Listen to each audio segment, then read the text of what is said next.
Sindh job academy YouTube channel में तुहांजो welcome कजे थो।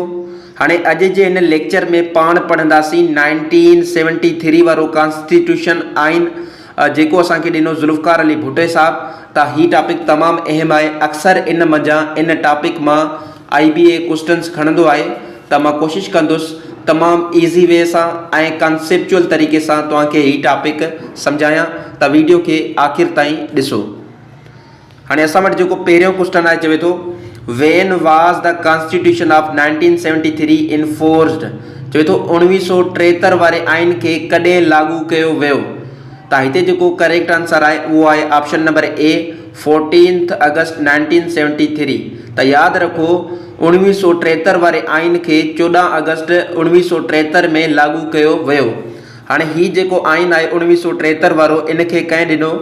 बेसिकली इनके ॾिनो ज़ुल्फ़कार अली भुट्टो साहब। मां हिते लिखी छॾियां थो ZA भुट्टो, यानी कि ज़ुल्फ़कार अली भुट्टो साहब असांखे जेको आहे त 1973 वारो आइन ॾिनो। नेक्स्ट असां वटि MCQs आहे। चवे थो how many articles are there in 1973 constitution of Pakistan. चवे थो 1973 वारे आइन में टोटल आर्टिकल्स केतिरा आहिनि? त हिते जेको करेक्ट आंसर आहे उहो आहे ऑप्शन नंबर डी 280। त 280 आर्टिकल्स आहिनि 1973 वारे आइन में। हाणे यादि रखी छॾिजो इन में जेका असां वटि पार्ट्स आहिनि, ठीकु आहे, पार्ट्स केतिरा अथसि 1973 वारे आइन में? उहा असां वटि आहिनि 12। ऐं उनखां अलावा जेका शेड्यूल्स आहिनि, शेड्यूल्स घणा अथसि? शेड्यूल्स अथसि असां वटि 7।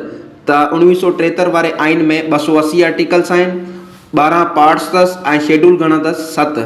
इहा पॉइंट पे यादि रखी छॾिजो। नेक्स्ट असां वटि MCQs आहे। चवे थो under 1973 constitution the president of Pakistan is elected by dash dash. चवे थो 1973 जे आइन जे मुताबिक़ जेको असांजो सदर आहे पाकिस्तान जो, उनखे कहिड़ी तरह चूंडियो वेंदो आहे, इलेक्ट कयो वेंदो आहे?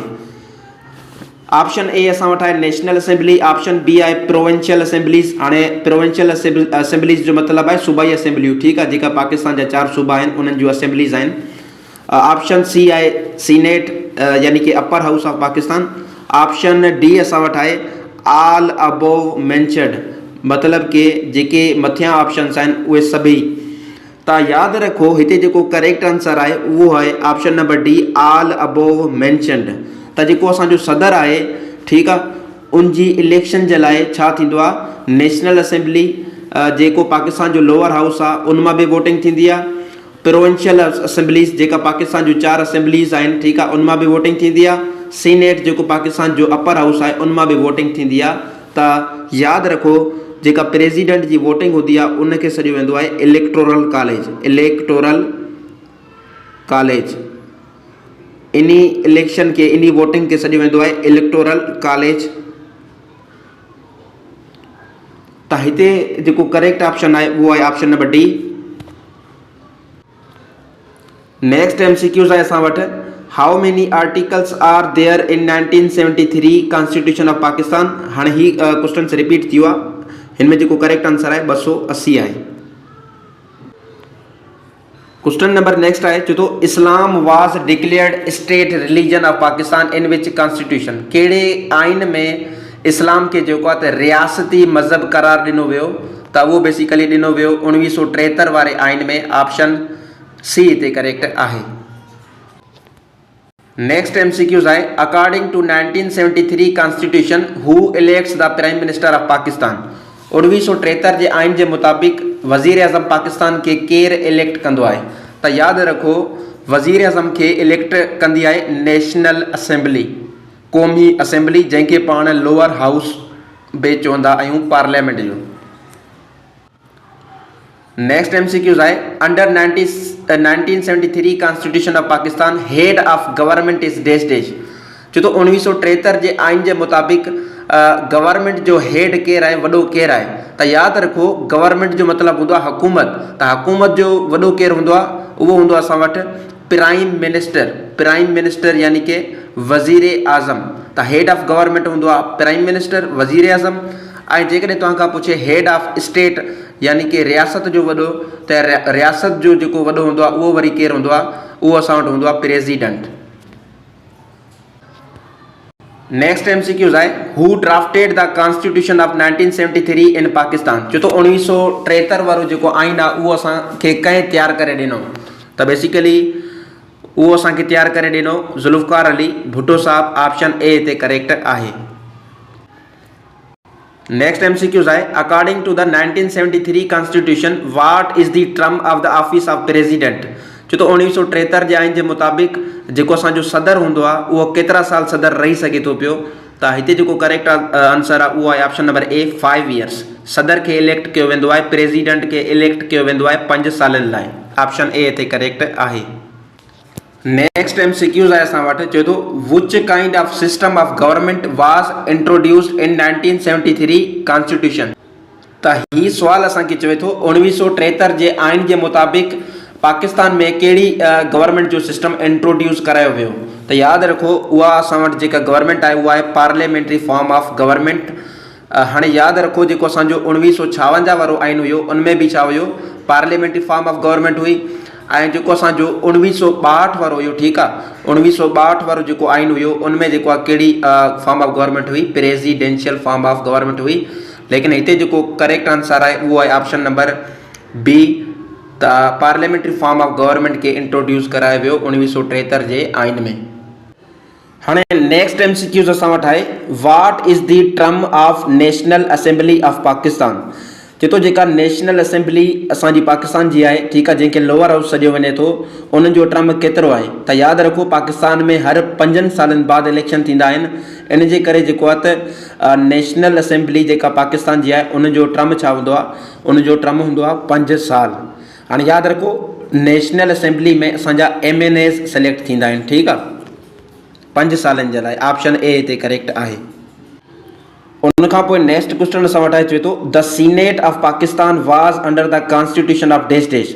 चए थो असां वटि जेको सीनेट आहे, हाणे सीनेट खे पाण छा चवंदा आहियूं, अपर हाउस चवंदा आहियूं, ठीकु आहे। त इन खे कहिड़े आइन में मुतारिफ़ करायो वियो, त इन खे मुतारिफ़ करायो वियो 1973 वारे आइन में, कॉन्स्टिट्यूशन में। हाणे असां वटि जेका बेसिकली लेजिस्लेचर आहे उहा कहिड़ी आहे, बाय कैमरल लेजिस्लेचर आहे। बाय कैमरल, बाय जो मतिलबु छा हूंदो आहे 2, ऐं कैमरल जो मतिलबु हूंदो आहे लेजिस्लेचर। त असां वटि हाणे जेको आहे 2 हाउसिस हूंदा आहिनि, हिकु असां वटि आहे नेशनल असेंबली ऐं ॿियो असां वटि आहे सीनेट। बाक़ी जेका 1956 वारो आइन हुयो, 1962 वारो आइन हुयो, उनमें जेको आहे त यूनी कैमरल सिस्टम हुयो। हाणे असां वटि जेको आहे त बाय कैमरल आहे, छो जो 1973 वारे आइन में सीनेट खे मुतारिफ़ करायो वियो। नेक्स्ट MCQs असां वटि आहे general elections are held in Pakistan after every dash dash year. छो तो जेका जनरल इलेक्शंस पाकिस्तान में थींदा आहिनि घणे सालनि खां पोइ थींदा आहिनि, त उहे हर 5 सालनि खां पोइ थींदा आहिनि। ऑप्शन डी हिते करेक्ट आहे। General elections are held in Pakistan after every 5 years। नेक्स्ट MCQs आहे who is the only civil martial law administrator. ठीकु आहे, चए थो पाकिस्तान में सिर्फ़ु हिकिड़ो ई सिविल मार्शल लॉ एडमिनिस्ट्रेटर आहे, उहो केरु आहे, त उहो असां वटि आहे ज़ुल्फ़िकार अली भुट्टो साहब। ऑप्शन ए हिते करेक्ट आहे। नेक्स्ट MCQs आहे, चए थो bicameral legislature system was introduce for the first time in Pakistan in dash dash. चए थो जेको बाय कैमरल लेजिस्लेचर वारो सिस्टम आहे, बाय कैमरल जो मतिलबु छा हूंदो आहे, मतिलबु कि जंहिंमें असांजी अचे थी नेशनल असेंबली सीनेट, त हिन खे चयो वेंदो आहे बाय कैमरल। बाय जो मतिलबु हूंदो आहे 2, त 2 कैमरल लेजिस्लेचर सिस्टम पहिरें दफ़ा पाकिस्तान में कहिड़े आइन में मुतारिफ़ करायो वियो, त तव्हांखे मां ॿुधाए चुको आहियां in the constitution of 1973। Option A हिते करेक्ट आहे। नेक्स्ट MCQs असां वटि चए थो parliament of Pakistan means, Pakistan जी जेका पार्लियामेंट आहे, ठीकु आहे, उनजो मतिलबु छा आहे, त बेसिकली उनजो मतिलबु आहे नेशनल असेंबली एंड सीनेट। ठीकु आहे, ही असांजा 2 हाउसिस आहिनि, पार्लियामेंट हाउसिस आहिनि। नेशनल असेंबली खे पाण चवंदा आहियूं लोअर हाउस ऐं सीनेट खे पाण चवंदा आहियूं अपर हाउस। त पार्लियामेंट ऑफ पाकिस्तान जो मतिलबु आहे national assembly and senate. Option B हिते करेक्ट आहे। नेक्स्ट MCQs आहे, चए थो what is the current constitution of Pakistan. Pakistan जो मौजूदा आइन कहिड़ो आहे, त जेको हाणे पाकिस्तान जो मौजूदा आइन हले थो पियो उहो हले थो 1973 वारो आइन। ऑप्शन डी हिते करेक्ट आहे। नेक्स्ट MCQs चवे तो which language was declared as national in the 1973 constitution of Pakistan. 1973 वारे आइन जे मुताबिक़ कहिड़ी ॿोली खे जेको आहे त क़ौमी ॿोली करार ॾिनो वियो, त उहो करार ॾिनो वियो उर्दू लैंग्वेज खे। ऑप्शन बी हिते करेक्ट आहे। नेक्स्ट MCQs आहे छो तो who is the constitutional head of Pakistan. Pakistan जो आइनी हेड वॾो केरु आहे? त यादि रखो पाकिस्तान जो आइनी हेड जेको आहे उहो केरु आहे? उहो असां वटि हूंदो आहे प्रेसिडेंट ऑफ द कंट्री। उहो असां वटि केरु हूंदो आहे? President of the country. मुल्क जो सदर हूंदो आहे कॉन्स्टिट्यूशनल हेड। नेक्स्ट MCQs असां वटि आहे minimum age limit to contest for MNA in Pakistan is dash dash. छो तो MNA जो जेको इलेक्शन विड़ियो वेंदो आहे, ठीकु आहे, नेशनल असेंबली जे लाइ, त MNA जे लाइ घटि में घटि घणी उमिरि हुजणु खपे? त हुजणु खपे 25 ईयर्स, 25 साल। नेक्स्ट MCQs आहे छो तो who is the head of the cabinet. Cabinet जो हेड वॾो केरु हूंदो आहे? त यादि रखो कैबिनेट जो हेड जेको वॾो हूंदो आहे उहो हूंदो आहे PM, prime minister of Pakistan. Option A हिते करेक्ट आहे। नेक्स्ट MCQs असां वटि आहे छो तो upper part of parliament of Pakistan is called dash dash. Upper part of parliament Pakistan कंहिंखे सॾियो वञे थो? त उहो सॾियो वञे थो सीनेट खे। कंहिंखे? सीनेट खे। ऐं हीअ असांजी जेका नेशनल असेंबली आहे इन खे सॾियो वञे थो लोअर हाउस। इहो पॉइंट यादि रखिजो।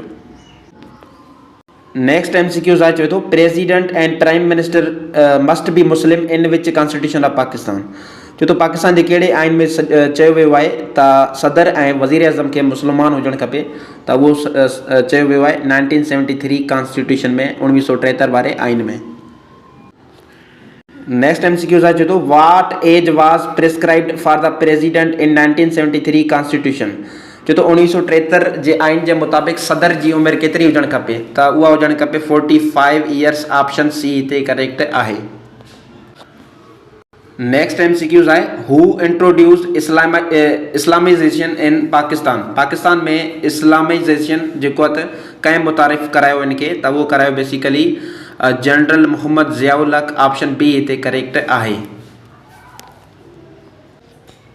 नेक्स्ट MCQs आहे चवे थो in constitution 1973 what number of seats in senate was set. 1973 में जेको सीनेट जूं सीटूं हुयूं, ठीकु आहे, उन आइन जे मुताबिक़ केतिरियूं सीटियूं सेट कयूं वियूं, रखियूं वियूं? त बेसिकली 100 सीट्स। त ऑप्शन सी हिते करेक्ट आहे। लेकिन करंटली जेका असां वटि सीनेट जूं सीट्स आहिनि हाणे मौजूदा उहा आहिनि 96। हाणे 96 छो थियूं आहिनि इन जो रीज़न तव्हां कमेंट में ॿुधाईंदा।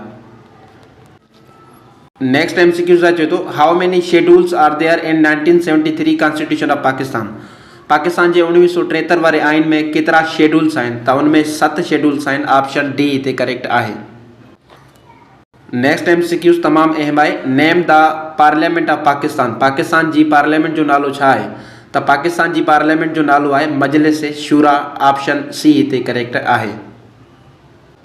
नेक्स्ट MCQs असां वटि आहे चवे थो total amendments in the 1973 constitution of Pakistan. Pakistan जे 1973 वारे आइन में केतिरियूं अमेंडमेंट्स थी चुकियूं आहिनि? हाणे अमेंडमेंट्स जो मतिलबु हूंदो आहे तरामीम। तरामीम केतिरियूं थी चुकियूं आहिनि? यानी कि कानून में चेंजिस, लॉ में चेंजिस, ठीकु आहे, उनखे चइबो आहे अमेंडमेंट्स। त 26 थी चुकियूं आहिनि। ऑप्शन डी हिते करेक्ट आहे।